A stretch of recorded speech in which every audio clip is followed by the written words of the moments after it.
D'abord, cette question donc du niveau sonore qui sera bientôt réglementé dans les salles de concert. Une petite explication. D'abord, il y aura 3 niveaux de bruit qui seront symbolisés par un affichage spécifique. Le voilà. Alors, si on ne dépasse pas 85 dB, vous voyez, l'affiche est verte, donc il n'y a aucune restriction.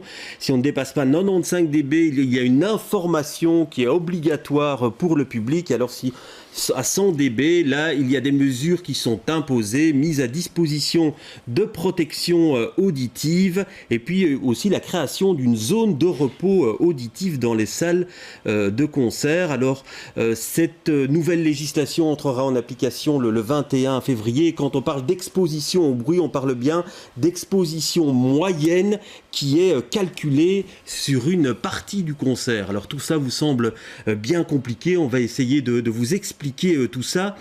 Philippe Auzet, bonsoir. Vous êtes un spécialiste du son. Vous, 100 dB, est-ce que c'est régulier dans les salles de concert, lors d'un concert? C'est ce qui est devenu la norme que beaucoup de salles essayent de suivre à Bruxelles, même avant la promulgation de la loi, dans la mesure où la Flandre a retenu ce chiffre-là pour les concerts en 2013, application en 2014, je pense. Et donc, une série de salles à Bruxelles ont essayé de précéder la loi. Essayez, vous dites. Essayez, parce qu'il y a parfois encore des petits dépassements. On imagine qu'une fois que la loi sera strictement appliquée, il faudra encore faire un petit effort. Mais l'essentiel du travail est fait. On vient de beaucoup plus haut. Et donc, on se réjouit que la loi permette la désescalade. Même si on peut encore considérer, et là, la loi l'entend comme ça, que 100 dB, c'est encore vraiment beaucoup. Puisqu'on conseille de mettre des bouchons, on conseille de sortir de la salle pour se reposer. C'est bien la preuve qu'il y a encore un problème à 100 dB. À 90 dB, à la limite... Oui, on parlera de votre proposition, de ce label 90 dB. Mais d'abord, la parole aux spécialistes. Patrick Levy, bonsoir. Vous êtes chef de service ORL aux cliniques Sainte-Anne-Saint-Rémy. C'est le groupe Chirec. Alors, une exposition à 100 décibels pendant un concert, est-ce que c'est dangereux ou pas ? Oui, bien sûr, c'est dangereux. Je voudrais peut-être rappeler à quel point l'oreille est sophistiquée et fragile. C'est un nerf qui ne régénère jamais. Donc ça veut dire qu'il faut vraiment préserver l'organe. Et je pense que c'est important, dès le plus jeune âge, d'éviter aux enfants d'être exposés à des sons importants pour leur avenir. Je voudrais également rajouter que la cause numéro 1 de la dépression chez les personnes âgées, c'est justement la surdité. Donc je pense qu'il faut vraiment faire attention aux oreilles de... Ouais. Et donc si je vous ai bien compris, il aurait fallu une législation plus restrictive encore, vous pensez? Je pense que maintenant on arrive à quelque chose de valable, effectivement. Alors, Paul-Henri Waters, bonsoir. Vous êtes directeur adjoint et programmateur du Botanique. Il y a souvent des concerts, parce qu'on parle d'explosion du niveau sonore dans les concerts. Est-ce que vous confirmez ça? C'est ce qu'on a vécu ces dernières années? Je ne confirme pas ça. Je confirme qu'il y a dans le chef des musiciens une volonté de liberté de s'exprimer dans une technologie qui est celle de la puissance sonore, qui d'ailleurs est en cours depuis des années, depuis 20, 30, voire 40 ans. Comme disait Philippe Auzet, nous avons au Botanique, avec Forêt Nationale et l'Ancienne Belgique, même prévenu la loi flamande de 100 et 2 dB en courbe A, sur donc la perception du son sur 15 minutes de moyenne. Et d'ailleurs, nous avons même, avec l'Ancienne Belgique, proposé à la ministre Frémaux de prendre toutes nos mesures pendant un an sur la courbe A pour vérifier quelle est la courbe C attenante. Oui. C'est ça qui a permis de... Mais quand vous parlez de liberté artistique, les musiciens ont besoin de plus de son, ils le revendiquent ça aujourd'hui? Il y a une sensation de pouvoir maîtriser le public avec un son qui est puissant. Et voilà. Et donc, on se rend compte, nous, qu'il y a moyen de faire de la musique amplifiée à des niveaux qui sont moins importants. On se rend compte que le public a du plaisir à écouter ça. On se rend compte que les ingénieurs son ont du plaisir, un nouveau plaisir à travailler le son pour qu'il y ait moins de pression, mais une sensation de puissance pour autant qui reste possible. Et nous, on se rend compte concrètement que depuis qu'on a signé cette charte avec nos collègues, depuis 3 ans déjà, donc ça ne va rien changer. Donc la nouvelle législation corps libéral, je vais vous poser la question aussi. Vous êtes directrice de Forêt Nationale. Cette nouvelle législation, elle ne va rien changer à Forêt Nationale? Vous appliquez déjà, on donne des bouchons, il y a une zone de repos. Depuis 2013, on a installé un dB-mètre systématiquement à tous les concerts. On offre aussi des bouchons à oreille gratuitement. Et donc, nous, on limitait en fait à 102 dB sur un quart d'heure, puisqu'on suivait un petit peu à la ligne ce qui était déjà d'application en Flandre. Et en fait, on a toujours été demandeur d'une loi, justement, pour nous donner la force d'aller à l'encontre des productions il y a des gens qui vous disaient ça va pas assez fort, on vous le disait ça à un certain moment, ça vous arrive qu'on vous le dise encore Non, pas nécessairement, ça va pas assez fort, non. Faut se dire aussi que chez nous, on a tellement une grande variété de spectacles que je dirais même que 90% des cas, on reste aux alentours des 95 dB. Ce n'est vraiment qu'une certaine partie des spectacles qui frôlent avec les 100 dB. Oui. Mais on est déjà tout à fait équipé. D'ailleurs, comme l'a dit Paul-Henri, on a collaboré pendant le projet de loi. On leur a donné tous les faits, comment nous on fonctionne déjà depuis quelques années. Pour vérifier le niveau de décibels, il faut forcément prendre des mesures. Alors, Patrick Levy, ça vous pose question, ça. Comment prend-on ces mesures ? Dans les salles, dans les salles, vous dites à un certain moment, c'est vrai que si on prend le son près des baffles, c'est très différent que si on le prend au milieu de la salle. Oui. Ces mesures vont être très importantes, on imagine. Je me rappellerai toujours avoir un jeune homme qui avait été en boîte de nuit, qui était tombé ivre-mort à côté du baffle. Il m'a vu le lendemain, il avait perdu son oreille. Il était à côté du baffle. Donc je pense qu'effectivement, il y a une question de distance, et ça, c'est à vous à nous expliquer, parce que Mais en fait, la régie d'un spectacle va toujours se mettre aussi au meilleur endroit. Alors, on va faire où ? Il va y avoir des contrôles, on va les faire où, ces mesures ? Alors, d'une part, dès 95 dB, les salles sont obligées d'afficher les niveaux, comme c'est déjà le cas dans vos salles. Et donc, cette mesure-là, elle se fait au milieu du public. La loi est très précise. La mesure qui détermine si on dépasse ou on ne dépasse pas la loi, elle doit se faire à l'endroit où le spectateur le plus exposé est placé. Oui. Et ça donc, avec les sonos modernes, la pression acoustique est dispensée dans la salle de façon presque uniforme. On a moins ce phénomène dans les grandes salles avec des grappes de haut-parleurs. On a moins ce phénomène de perte de puissance en fond de salle. Mais surtout pour l'extérieur. Et pour la question de savoir où placer le micro, il est évident qu'on ne peut pas mettre le micro en bord-scène, il va disparaître le micro. Oui. Mais ça vous inquiète, ça, monsieur Levy, les systèmes d'analyse permettent de compenser ça. Mais certains vont se dire, tiens, voilà, je n'ai pas été trop exposé, alors que finalement, ils avaient peut-être reçu beaucoup de décibels. Je pense que dans un festival, c'est pire encore, parce que là, comme il y a pas cette possibilité de répartir la musique d'une manière équitable, ils sont obligés de produire la musique plus forte sur les enceintes, et là, il doit y avoir, à mon avis, des disparités plus importantes. En plein air, on parvient avec les systèmes modernes de grappes de haut-parleurs, de line array, de distribuer à peu près de façon équitable pour tout le monde. Le matériel aussi devient de plus en plus avancé là-dessus aussi. Alors, Coralie Béral, quand on a un grand groupe qui vient avec un tourneur et un manager qui dit « moi je veux ça, ça, ça et ça », et vous n'avez quasiment rien à dire. Comment on fait pour le convaincre de dire non, vous ne pouvez pas dépasser ce niveau-là ? Que je m'en occupe personnellement. donc ça veut dire que ce n'est pas simple, quoi. Voilà, non, mais en fait déjà, ils sont préparés à l'avance par notre production locale, qui va toujours sensibiliser les productions internationales à dire voilà, attention, vous venez en Belgique, c'est 100 et 2 dB sur un quart d'heure, c'était jusqu'a priori. Donc, la base, et donc on a fait des campagnes aussi niveau production en mettant ça dans les signatures de mails. On a fait signer, là où on avait des doutes, on a fait signer des papiers pour qu'ils s'engageaient à vraiment maintenir cette limite, même si quelque part nous on n'avait pas vraiment le backup légal pour le faire. Et donc le jour même, quand je vais déposer le dB-mètre près de la régie, je leur explique aussi que voilà, ici on est en Belgique, ça c'est la limite. Et c'est pas toujours bien compris.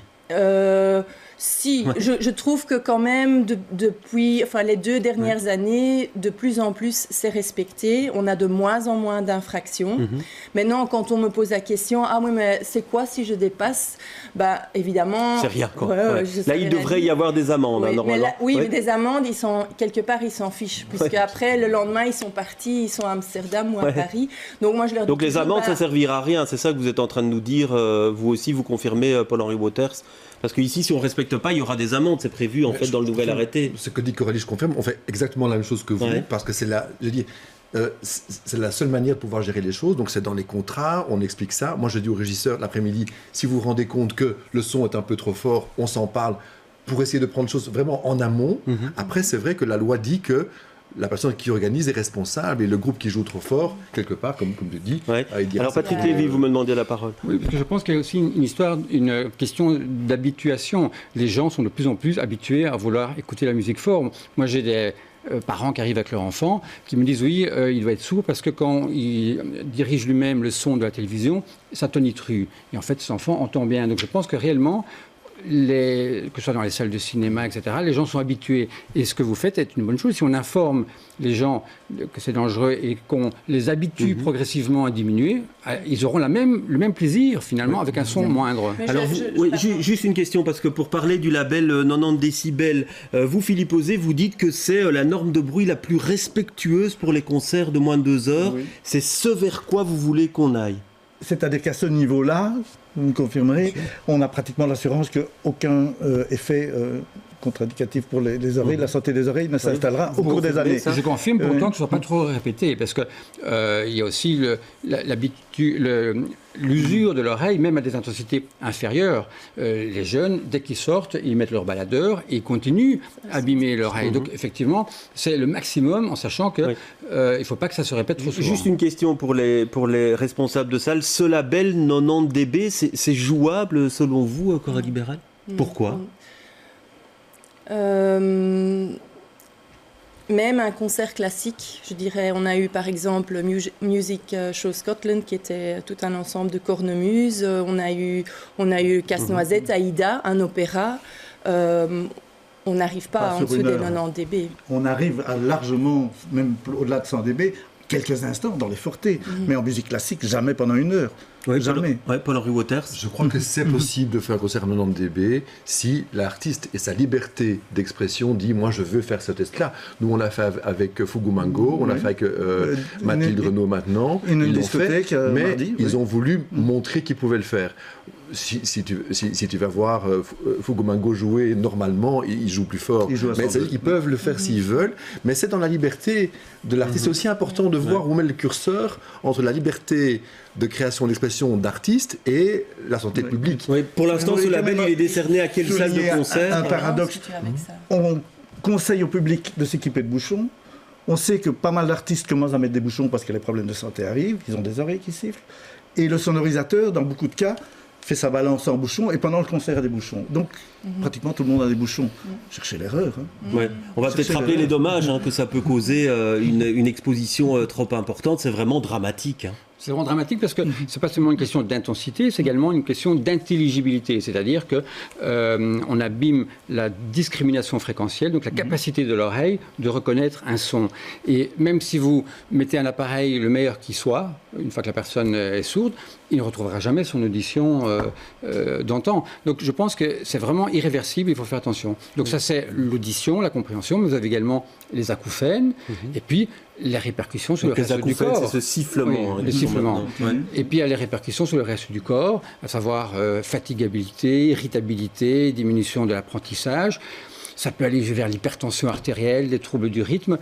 Tout le corps peut être... Vous nous annoncez une future génération, on a déjà entendu des ORL le dire, de personnes sourdes. Donc, il y a certaines études qui montrent 20% de jeunes qui ont une diminution de plus ou moins 20 décibels déjà à 18 ans. C'est catastrophique. L'OMS annonce 1,1 milliard de personnes atteintes de la génération des 25-35 ans. Mais pour revenir à ce label, c'est sur base volontaire. Est-ce que vous espérez vraiment que certaines salles viennent vers vous pour obtenir ce label? C'est le cas des salles qui présentent des concerts à niveau modéré. Ont signé une série de concerts, mais une partie de leur saison, je pense à la Jazz Station, on a fait des accords avec le Marny, avec le Sangor, avec la Vénerie, donc des salles moyennes qui présentent des musiques qui ne présentent pas de batteurs tapant très fort, mais de la musique du monde, du folk, du jazz, etc. C'est tout à fait possible. Alors vous, Paul-Henri Waters, c'est vous aussi, Chorale Libérale, qui êtes finalement dans le bain du son depuis des années, et parfois à des fréquences très importantes. Vous avez l'impression, vous, que ça a eu des conséquences sur votre audition, Paul-Henri Waters? Moi, je ne crois pas, parce que naturellement, évidemment, s'ils sont trop forts, je sors de la salle, je vais au bar. Voilà. Ouais. Et maintenant, évidemment, mais vous ne démontrez pas par là qu'il faudrait passer à 90 dB en faisant ça. Non, mais je crois que on se parle beaucoup avec Philippe, et donc il y a beaucoup d'acteurs dans cette réflexion globale. Il y a beaucoup de gens qui consomment du son et qui ont du plaisir. Il faut le rappeler aussi qu'un bon son, ça fait du plaisir, ça fait du bien. Et je crois que beaucoup de gens ont le moral aussi qui est mis en couleur par une bonne musique, avec un bon niveau. La question, c'est de savoir comment on consomme, comme pour n'importe quelle consommation. Vivre est dangereux, et peut-être que là où on doit tous travailler ensemble, c'est d'être conscient de la liberté d'expression et aussi des enjeux pour la santé, et de diminuer progressivement la consommation sans que ce soit par à coup ou de manière violente. Une question pour vous. Quelle est la bonne mesure d'exposition au bruit pour les jeunes qui nous regardent maintenant? Quelle est la bonne mesure? En intensité, vous voulez dire? Oui, ou le nombre d'heures. Il faut surtout respecter des périodes de repos. Moi, je suis plus impressionné par les baladeurs, parce que ça, c'est beaucoup plus répandu. Les gens commencent à faire du sport, augmentent le son, et finalement sont à des 80 décibels pendant 1 heure ou 2. Moi, je dis, pour les jeunes, la règle des 60, c'est facile à retenir. 60% du son qui sort du baladeur, pour autant que ce soit l'écouteur d'origine, pendant 60 minutes. Et là, il n'y a aucun risque. Mais ils doivent respecter, et c'est pour ça que vous avez des zones de repos, il faut respecter, parce que l'oreille a besoin de repos pour pouvoir se régénérer. Même 15 minutes parfois. Hein. Ah oui, c'est ça. Donc ça ne doit pas être plusieurs heures. Et la nouvelle loi demande aussi qu'il y a à peu près 10% du bâtiment qui est zone de repos en fait. Et donc la plupart de nos foyers, ils font entre 15 et 20% du bâtiment, donc il n'y a pas de souci à ce niveau-là. Je dois aussi dire que par rapport aux bouchons à oreille, on voit une évolution positive aussi. Pas nécessairement pour des gens qui vont se protéger parce que c'est déjà trop tard, mais plutôt parce que justement, il y a une conscientisation qui se fait. Et ces dernières années, on a vraiment vu que beaucoup plus de gens vont prendre les bouchons à oreille, plus en Flandre qu'un public bruxellois ou wallon, parce qu'effectivement, la loi, elle était déjà appliquée depuis 2013. Donc, rapidement. Mais ce que je veux dire aux jeunes, c'est que s'ils sortent d'une salle et qu'ils ont des acouphènes, donc des sifflements, c'est que leur oreille souffre. Et ça veut dire, ça c'est vraiment déjà pas trop tard parce qu'on régénère de ça, mais ça veut dire qu'ils ont mis leur oreille à un niveau trop important et ils doivent se protéger. Alors il y a des bouchons qui sont faits avec des petits filtres et qui permettent de garder toute la gamme fréquentielle avec un grand plaisir et qui sont meilleurs que les bouchons qui sont pleins. On travaille avec un partenaire comme ça aussi qui peut effectivement filtrer les bonnes ondes. Merci en tout cas pour toutes explications et merci pour les conseils que vous nous avez donnés.